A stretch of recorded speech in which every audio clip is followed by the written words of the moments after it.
daylight savings time. Today is that magical day. And I decided 2 weeks ago, I'm not doing my podcast anymore because it's a giant time suck and I don't really see the point. And since making that decision, I've had all these extra podcast interviews because I'm like, well, I want to have this conversation with this person and I want to have this conversation. So it doesn't seem to really be unfolding as though I'm getting rid of the podcast. Earlier this week with the JQ up so loud with like Kanye and Kyrie and whatnot, I reached out to our mutual friend, Charles Eisenstein, and I was like, can you hop on to talk about the JQ? So that happened. And then yesterday I was like, I really want to talk to someone about daylight savings time and what this scam is all about. Of course, you are, the primary person, the only person in my brain who I could reach out to. And I'm so grateful that you were this last minute enthusiastic yes. So welcome on my seem to be continuing podcast. Well, a whole bunch of things. I want to go bullet point to respond to all those points you said, but first and foremost, thank you for having me. I love the topic of daylight savings time. So when you sent me that invitation, like I was like, oh, this is perfect. Like I would love to talk about this. So, and I'd love to talk about it in dialogue as opposed to monologue. So this is fantastic. I mean, it's not like I know anything. I just have some thoughts on it. And I'd like to maybe like talk through those. Secondly, what I think is really interesting about what you're saying about the podcast. I mean, first, like, just to reflect back, like the thing that changed is your idea of what the podcast is. Right. Like, right. That went away. You're like, I dropped that. But then all this other stuff kind of like flowed really naturally and authentically once that was dropped. But what's so interesting is I spoke to Emily today, our mutual friend, and she and I do a podcast, as you know. And it kind of came to like, well, where are we with this? Like, like, have we taken this as far as it can go? And we kind of agreed. We're like, well, at the very least, let's put it to bed for now. Like, let's give it a nap. And we're like, well, it's perfect because our next episode is episode 33. And so we're like, okay, this feels like a really nice way to lay it on the ground. I'm like, okay, that to like walk away from this. And so you sent me this link for what we're speaking upon now on Zoom, and you made reference to 33. So I thought that was kind of funny because I link you and Emily in my mind as well. You said 33 minutes. And then what you said in the beginning of this conversation was exactly what me and Emily were talking about, was like this kind of idea of like, well, let's just like put it down and see what happens. We're not saying like we don't ever want to work together or even stop with that. Just like, let's just stop what we were doing and see what comes from it. So it's very much in alignment, which I think might be a nice bridge into maybe what daylight savings times is, which is like how not to be in alignment, I suppose. Completely. Yeah. And I may have mentioned this before, so forgive me if I'm repeating myself, but my girlfriend, Elise, she watches your show with Emily nonstop. She tracks you guys a little bit more than I do. And so a couple times I've mentioned synchronicities between us, and she's like, you, Emily, and Michael always have synchronicities going on. Like those are ever present with you guys. Well, definitely. And one of the things which, and you've probably heard this too, like particularly with people you work with more intimately one-on-one, is your approach and to life, which I'm going to, includes understanding or looking for synchronicities, like that is received by the person. And the same thing happens to me. Like I get like feedback a lot, like, oh, wow, after we like had a conversation, like now, like everything's in alignment and I'm seeing all these pops. And like, I mean, it feels nice, I suppose. Like, yeah, like I got a magic power to make that happen. But the truth of the matter is it's just being able to, in my opinion, when synchronicities happen all the time, all it is feedback that you're paying attention. Exactly. And so it's an approach to life. So when I work with someone, or when you work with someone, we're sharing our approach. Like, this is how we see it. We're looking for it. And often like that's one of the, in my opinion, one of the most powerful effects of indoctrination is telling people what not to look for by saying this is what you should look for. And so it's just doing the opposite. Like synchronicity is life. Like, you know, it's all integrated. It's just like what you're looking for. And then how do you know you're not necessarily more integrated, you're just more aware. Maybe that's the definition of integration, but that's to me like how I see synchronicity. And undoubtedly one of the reasons why me, you, and Emily connect. I mean, obviously we connect personality wise, like it gels that way, like there's chemistry like that, but we also have a more foundational understanding of like how to approach life and what to look at. And we look for the patterns. Yeah. Totally. I also think I started a synchronicity journal back in my early 20s and noticed that the more that I would track them and acknowledge them, the more that I would, I guess, acknowledge and see in my life. So I like having friends that are tracking, you know, the weird number things, the synchronicities, the synchromysticism, because then it amplifies that and augments that in my own experience of reality. Well, isn't that just like the nature of what it means, like, you know, to be human? Like that's how our consciousness is wired, that wherever we put our focus, like, you know, you have this feedback loop and that grows. Yeah. And that grows. And so that's going to happen no matter what you put your focus on. And so when you're aware of that, and you're like, okay, well, I'm going to put my focus, my intellect, my rational mind onto this like how I'm having a conversation with something else, which is real. We're not separate from it. Well, you're going to go and feed that. And then that becomes more and more present, at least in the conscious mind, like with definitely like I think that's the way that to me is like when I talk to people about approaches, like, you know, this is what you're doing. You're feeding the things which are going to bring you to what, you know, at least a richer, more fulfilling experience on whatever the hell this is. I love the 33 crossover this morning and just like the odd, because I said, well, speaking to you in 33 minutes. So that aligned, and the synchronicity, which I know you and I will explore someday, that our dads both have the same birthdays. Yes. Let me add to my dad, PS, was born in 33.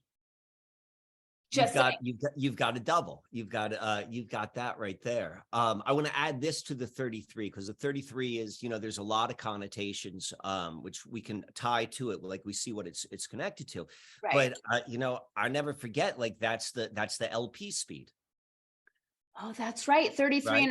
and a third. 33 and a third. But like if you like think about that, like for just like frequency and spinning, and then like, you know, like really like, I mean, that's another way of the nature of the realm. It's like through repetition from various the same thing presented in a repetitious way, but on different theaters. Like that's like gets deeper and deeper and deeper into the foundation of like, you know, how someone is going to interpret reality, which is then how they're going to act upon it. Did you ever get into the 33 and a third book series? I've never even heard of it. Oh my God. So there's this book series called 33 and a third, which is all this like deep underground information about different record albums. So there'll be like a 33 and the third about Led Zeppelin 4.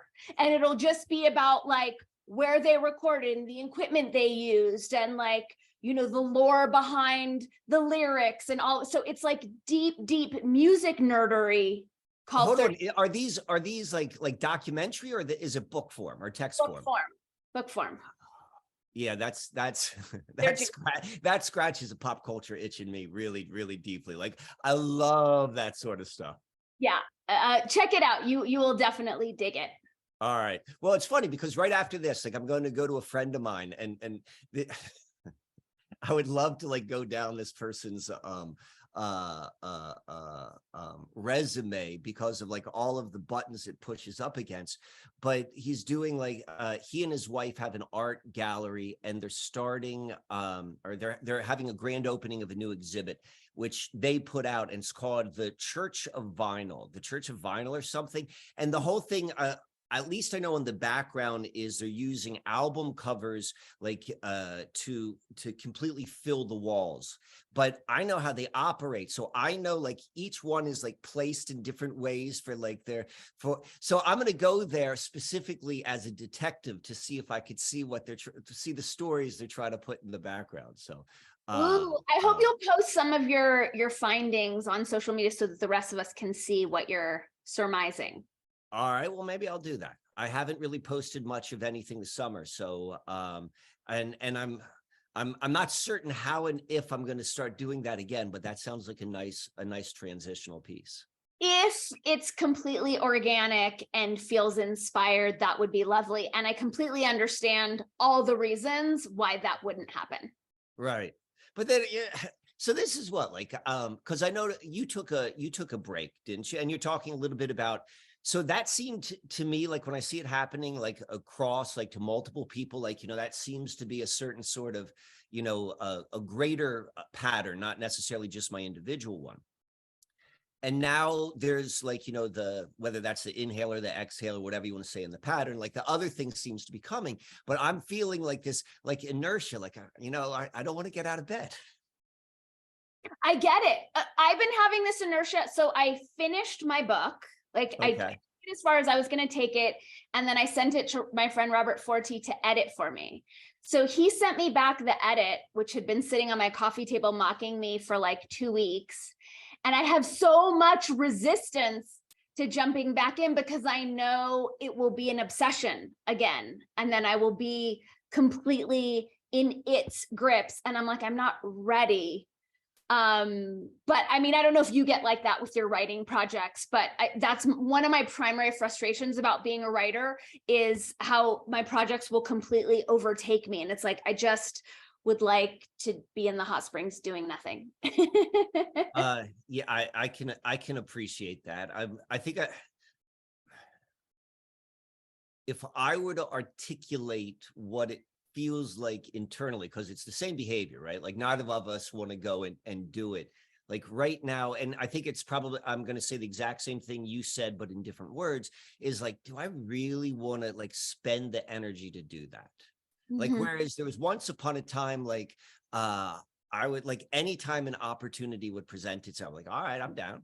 Like, let's go. Let's see what this feels like. I'll ride this wave until there's the next one. And now I think I'm being a little bit more thoughtful, I guess, but that's where it is right now. But there's a desire. There's a desire to want to go back, but then exactly how I'm still like maybe I'm still on the sideline. I'm still figuring out the how I want to come back to Instagram and we're using that term really loosely anyway. But when I left Instagram, which was a very similar experience to when I pulled all my videos off of YouTube a couple of years ago, is that my business tanked, like straight up. Right. And there wasn't like, I didn't find the workaround. So I haven't come back to like posting daily. I'm not in that. I'm still in the like, I'm not sure how I want to do this, but I've certainly dipped my toe back in. Yeah.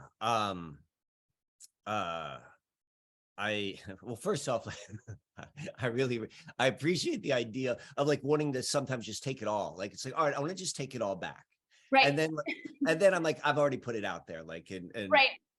but I know that I know that feeling. It's also interesting because like, there's as perspectives change, undoubtedly you grow or you look at things from a different level. It's like you think about something from 4 years ago, but like, well, I don't know if I actually would say that today. But and then like getting okay with that, like being out there, like, all right, well, that's what I said like 4 years ago. So that is definitely true for me. But the second part, what was the second thing you said?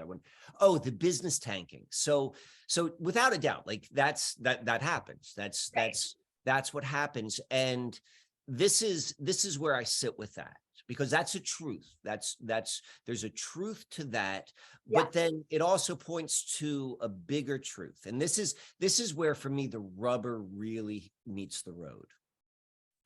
And it's a demonstrative proof that social media, the internet, the technological interconnection of all things through military industrial complex is tied hand in hand to the idea that you need money to support yourself, like, you know, all of that sort of thing. And because they're saying, if you do this, it works. Here's your pellets. And then you're like, well, there's a truth to the fact that, like, you know, I can't just say, like, can I pay you in I can't go to a place which doesn't want to participate in my barter economy. And Totally. so it's like, there's a truth there. And then there's also like, do I really want to feed it? Where's my integrity line?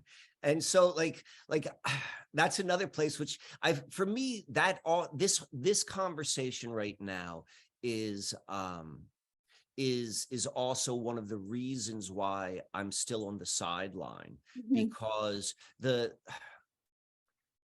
to be more specific, I'm about to go on the road and do like this kind of like mini tour, and I'm going to be selling starboards. Awesome.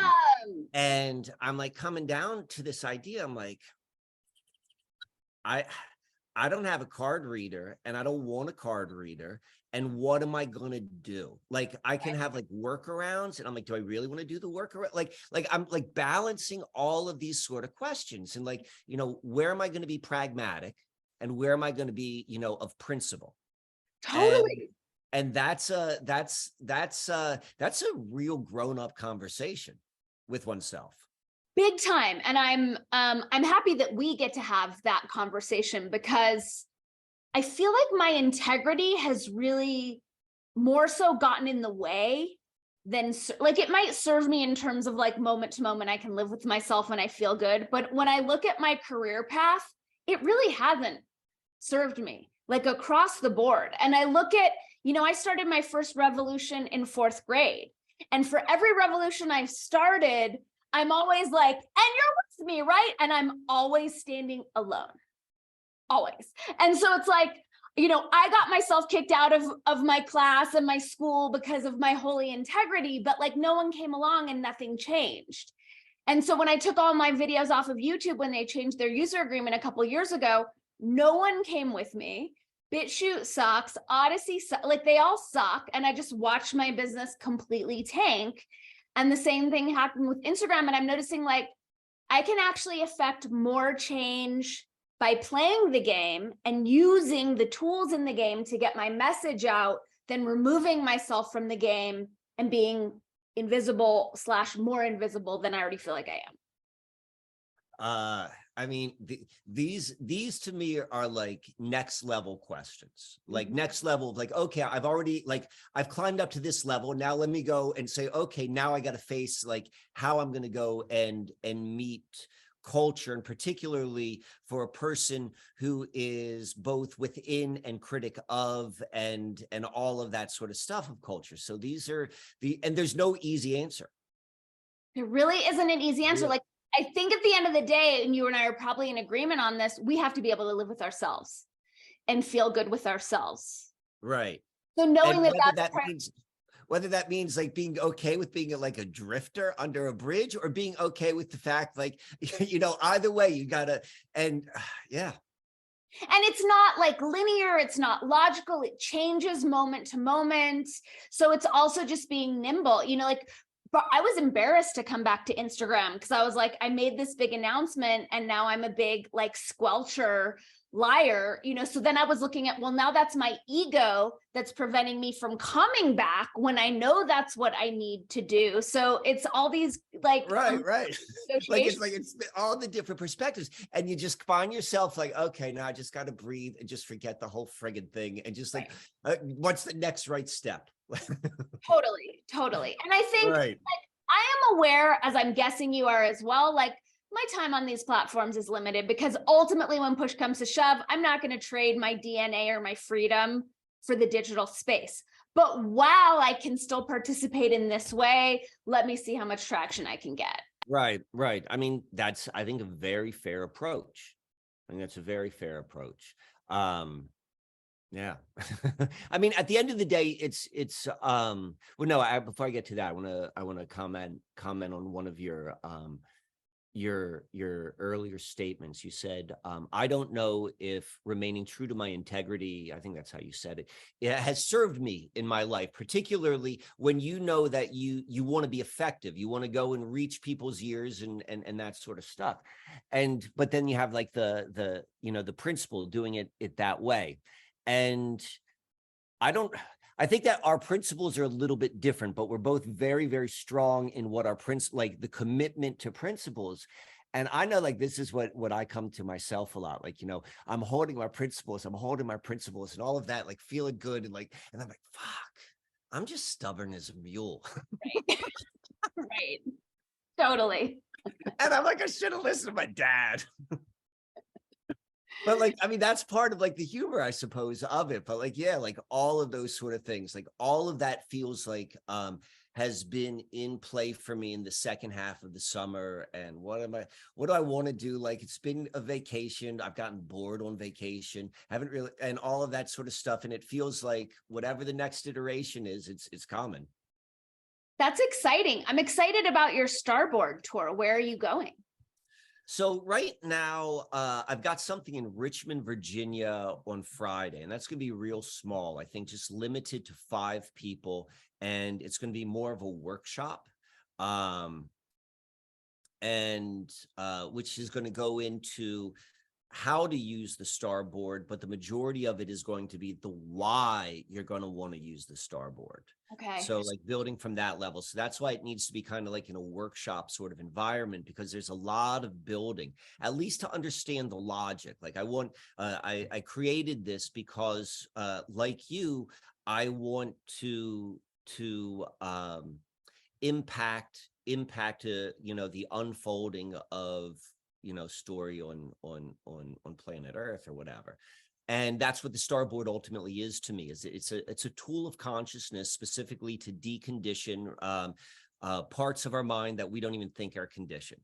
So there's that. So that's the workshop, and then I'm mixing that up with more of like a pop-up retail event. Mm-hmm. So I'm going down to Florida to be at my sister's house. She lives in St. Petersburg for Thanksgiving. Nice. So I haven't been with my family on Thanksgiving for a long time. So, and I'm in Pennsylvania. So that's a good maybe 20-hour car trip.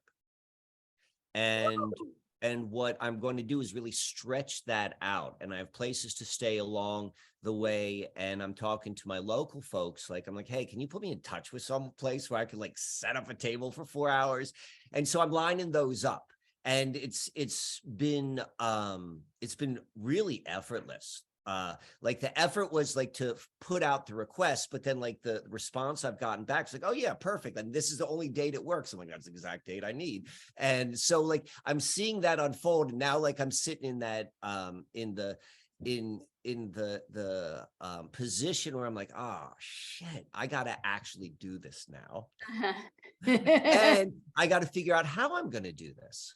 Right. Which is like, am I really going to have a reader? Like that was never in my mind about like that and like those sort of things, and like having to pay a guy who's making the stuff for me, like all of the, like, how do I balance it? So that's how it's meeting me. So to answer your question is I'll be going in Virginia, North Carolina. I'm gonna have a place in a spot I'm stopping in South Carolina, and a handful of spots in Florida, excuse me. And once I get that more firmed up, hopefully by tomorrow, maybe I'll put out a like a calendar, I suppose. Yeah, like but tour dates. Something like that. But there's a part of me, so it's funny. It's I think we meet our roles in a different perspective. Like to me, it's like I'd rather tell no one. Show up, whether people know me or not. Like, I don't care. Like, I don't want to put that, like, I almost feel like I don't want people to know about it. Like, I want to see if they can find it. But then I don't know how well that's helped me over the years. But that's kind of like how I have traditionally like done this sort of stuff. And so it'll be interesting to see if I meet it in the same way. Yeah, cool. Well, I mean, I think people will be very well served by the Starboard. So the more people who are using it and syncing up to a more harmonic frequency of time tracking, the better that humanity itself will be served. So that informs what efforts you're inspired to take or not take. Yeah. Do with it what you will. Right. I think it's probably more so it's like I want to be carried by the current. So like, you know, you can Don't we all? don't we all? Don't we all? So all right, so like this is It's gorgeous. Do you love it? Yes, I was really it was a long ride. I think I've shown you like what I'm trying to get this in the let's see if you can see right there. Beautiful. I love the font. I love the kind of tonal design. It's gorgeous. So difficult for me to look at the reflection in the Zoom. Because is it reversed for you? Yeah, I don't know how. So it's making my head my head spin. It looks great. So I had like a handmade one, which I've used for years, and it's you know it looks really cool. It's a piece of art, and I'd numerous times over the past years of people saying, can you make me one? Can I buy it or something like that? I'm like, I ain't gonna make you one. You can make your own. And no, you can't. But I've heard that enough. And like, you know, that would be some of Mike's stubbornness, I suppose. Right. And for whatever reason, like, I don't know why I never thought about this before. I'm like, oh, well, this could be made, like someone could make it. And so from that idea of how does what I made by hand translate into something which can be like made with, you know, modern machinery, to what you saw right now, like that was a long ride, and it was much more complex than I thought. I mean, just like nuts and bolts, like, you know, what are even the types of firms that would make this, and then like figuring out pricing, and then there's so much I had to learn. Then how to assemble it. Like I had the discs made. I'm like, well, how am I going to make them connected? Like I had like an idea that I'd put a peg in the middle and it would stick, but that didn't work. And eventually I just used Lazy Susan hardware, like the stuff in cabinets. And so like coming through that process and then finding like someone who can make it, and like shipping was like, I was like, this is a friggin' nightmare. Like I can't believe. So all of that, like, I finally I found someone local. Like all I want to do is also work local with someone who has the capability and the knowledge and the willingness to not only like do the laser wood cutting and engraving, but then also the assembling and shipping. Like I found like the right partner for that. I'm like, all right, like this is I'd never done anything like this before. I haven't worked that way before. And so it was maybe I like took 2 months off after doing all of that because I'm like, I need a rest. And I also did that. I came up with my own calendars. And so this is like, I'm sorry? That you're selling? Almost. Okay. Almost. Because you know what I do with. Do those come with the starboards, or is it a separate thing? Well, they're made to be used together, but they don't have to be. Okay.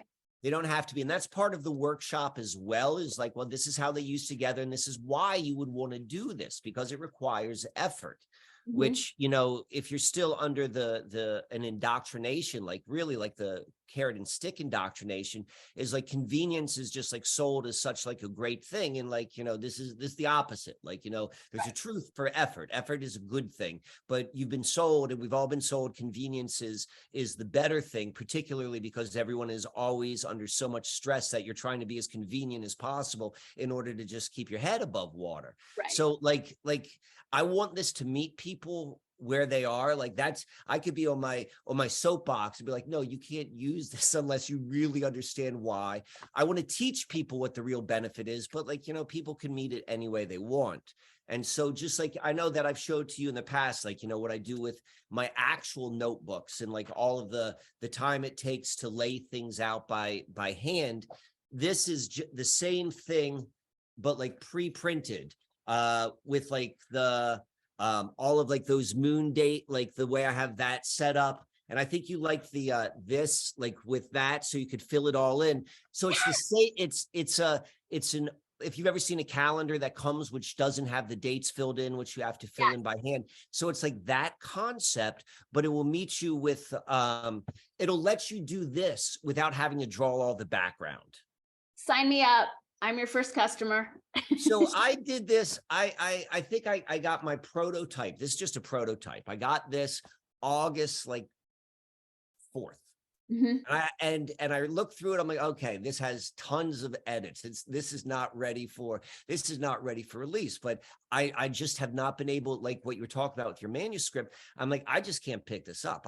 I just don't have anything in me to do those edits. And I know it's not hard, but I just couldn't bring myself to do it. And okay, now we're in the same place. We're in the same place. It just seems like excruciating. Like it's like the rudest ask that I'm expected to do these edits now.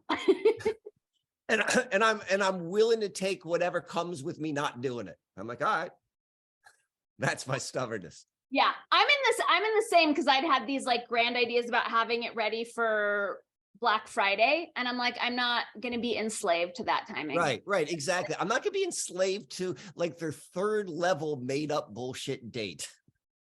These shopping holidays. So yeah. As I'm getting ready to go on the pre-Christmas tour, right?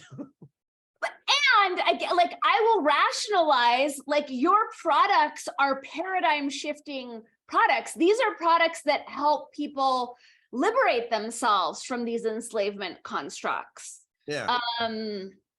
Yeah, I want in. We can brainstorm after, because my mind's already like people who are on your tour and different ways you can get around Square. I mean, there's always the just like cash only. Well, exactly. Like, and that's probably what I'm going to do. But then, yeah. So I've got a couple other tricks up my sleeve though.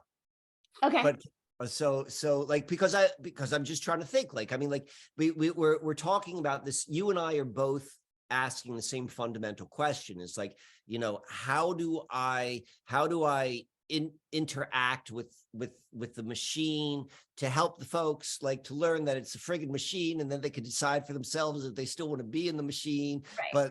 but without then me becoming the machine, you know, all of that sort of stuff. Exactly. Yeah.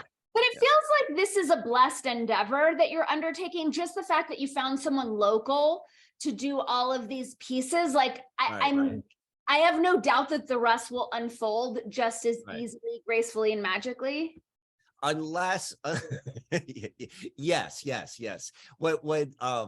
What is the tricky lesson in what you just described, and I see that is well in how this is unfolding. I'm like, I see that, and then the next statement is, so if it doesn't unfold, there's only one thing to blame, right? Because everything else is like, all right, I'm meeting you halfway, if not even more than halfway. And so that's like the and it all, like, as we're talking this through, like, you know, it makes sense. Like, of course, like the next level of whatever someone's next level is going to be, there has to be a period of self-reflection. There has to be like, how do I bring a different, you know, a different expression of myself into like this next iteration? Yeah. And so that's what this looks like. I'm like, okay, all right, yeah. This will be interesting. I'm very interested to see how it unfolds and how you're met on this tour. Right. It'll be cool. All right. So you mentioned that the Starboard helps people out of, wait, you used a specific word. It wasn't deconditioning. So you and I have talked about time before, but in terms of like today's topic, daylight savings time, like how are we conditioned by time? How do you see us being well served by some deconditioning? And like, how does it relate to today being like this like portal of a different level or layer of conditioning? So, all right, I'm gonna, great question, and thank you. I'm gonna try to go in reverse order. What you mentioned, like today being this portal of, and the way you framed it, or at least the way I took it, was like you kind of made it a little bit more open-ended. Like, what exactly is the day of daylight savings, like when the shift happens, and framed it in a way like there's a lot of ways to look at it, including like it's an opening, it's a portal. And I like, because I like to tell conspiracy ghost stories. Like I like to lay into or lean into the more like the they and the us and the, that, because that's fun. That's kind of fun. Like So I fun. get it. But like the truth of the matter is like daylight savings it's an event. It's an event which like we can meet any way which we want to. And you don't know that you have choices until you begin to become aware that like, oh, there are choices. There's a thing happening. And then you're like, well, what do I want to choose? And then maybe you ask like, well, why do I want to choose it? And so forth. So this is what is happening with, I'll build up my logic. So, all right, we begin with the, with like the real kind of philosophical, like there's no such thing as linear time, and like yeah, there's a truth to that, but like yeah, you still experience it in linear time, like there's that you can't. So there's that. And so at linear time there are actual objective markers. They're not precise per se, but like sunrise, like that's a thing. Like that's a moment and we could all agree upon it. Sunset, that's a thing. The moon can be used as a timekeeper in a way. If you know what to look for in the heavens, you could use like planets and stuff, and like maybe shadows with like, so like that stuff is like, we're looking at the idea of no time to like, okay, there are some built into the what I'll call the realm, like markers of when things are different, which everyone can agree upon. So there's that. And now we're then moving into this idea of mechanical time. The 24-hour day, the 12 hours and so forth. And we can tie all that back, at least the histories they tell us, this is all like Babylonian, like this is, or at least Sumer, Mesopotamian sort of stuff, like dividing circles into like 1260 ratios and beginning to think about the future already in the lens of this existing. I like the idea of Babylon being a general term referring to like a system of hierarchical control and domination, regardless of the outer form. So I'm going to use that. Like this, when you are thinking about the future in the language of like, whatever language you're thinking about it, like that's how you're already envisioning, like this is what I'm stepping into, even before it's happened. Like I've already positioned, and you're thinking about it in terms of these Babylon sort of archetypes, which is duality and hierarchy and money and taxes and humans, all that stuff. It all comes to the same place. Okay, so we know that about time, and we know that the mechanical time, particularly how we use it now, is a way of framing up our reality in terms of a specific system. So like all of that is true. And then there's the pragmatic aspect, which is one, you could say like the time using specific mechanical time, like it holds a purpose. We can say like you and I agreed upon meeting at 3 o'clock or 3 o'clock my time. And, it allows us to do that. Like, yeah, there's a certain benefit. I can see that. So there's a truth to that.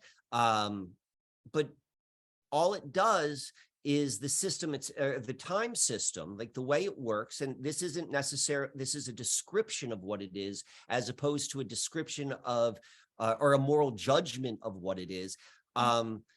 It further, all time does is further connects you to the system, to the Babylon system, because right. The only reason you need it is to be more effective within the system, which they've already, so it's all of this sort of stuff. So we recognize like all of that is like built into stepping into daylight savings time. Right. So now we've got all of that. So we're all in these, like, they don't tell you how we work. They put you in a system which like manipulates us so that we become the system, because that's the nature of like just how we work. We become whatever we're born into, and you're not told that you're born into anything, all this sort of stuff. We're all connected. We're all like, and particularly now as it's heightening in terms of the amount of like mental stimuli, which everyone is taking on, all this sort of stuff. It's like at any given moment of the calendar time, you're at like the bleeding edge of this is the most extreme it's been. Like in 1979, that was the most extreme, 1989. And like right now it's the most extreme, even more so than the earlier. So all of that going on, like, and then they hit you with daylight savings time, and then it fucks your shit up. Yeah. And that's that. And so going back to the portal aspect. So if you are fully committed to the conditioning which we've all received, which is like, how do I best participate within the system? Well, then, you know, it's the ultimate gaslight. It's like, I've got so much going on and I'm going to throw this in at you. I'm going to throw this in at you. Like, you know, all of a sudden, like you're juggling all these balls and then they throw in another ball. But that's only true as it relates to like being effective within the system.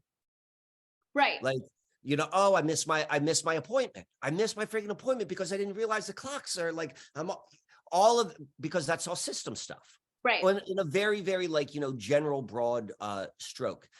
Now, the flip side of it is if you're interested in stepping out of the system, if you're interested in being more like how the realm works, and when I say the realm work, how that works, I'm referring to like human consciousness. This is just how it works. Like, it's not like this is the name of the game. Daylight savings, because it does throw everyone for a loop. Like, it's a reminder, like, ooh, this is what it looks like to free fall and like to get out of it. And so it can be like a really fun thing, like particularly if you, I think we all do in a different way, we respond to different levels of having our equilibrium thrown off. Like, some people like to spin around and then that feeling afterwards, like they like that. Some people can't stand it. Some people like the feeling of roller coasters. Some people like the feeling which like substances give them, like, but they're all about getting us out of our like normal, like, state. Right. This is the same thing, but mostly like in your understanding of time. And that's a consciousness sort of construct. So that's how I begin to meet daylight savings. There was a whole bunch. So I'll stop talking for a moment and I'll let you respond back. Well, I mean, I like this perspective on it as a pattern interrupter, right? And I think it also hints at how malleable these enslavement constructs really are. Like, if the system can, you know, give an hour, take an hour, then we can pretty much do whatever we want. Like, we see that happening. So in a way, it's like a demonstration of what's possible and how flimsy these constructs are. So as someone who's not really in the system, do you experience daylight savings time fucking your shit up?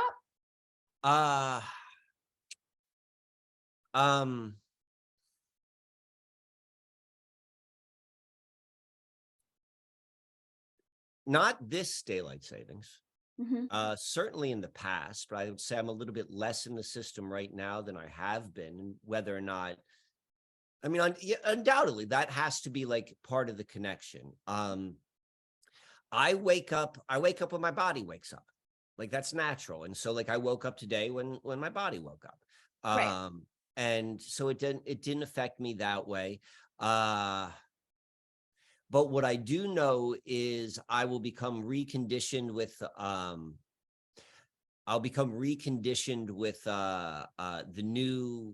the time, like the number date with like when the sun is. Like, I like being up early, and I like before the sun. I like before like anyone else is kind of like moving about. Like, I like that sort of time.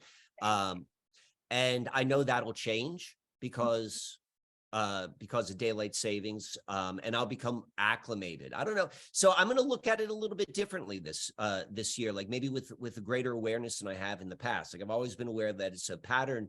What is it? A pattern interrupter. Thank you.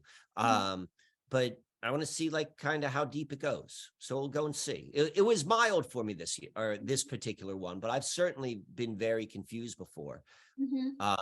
Yeah.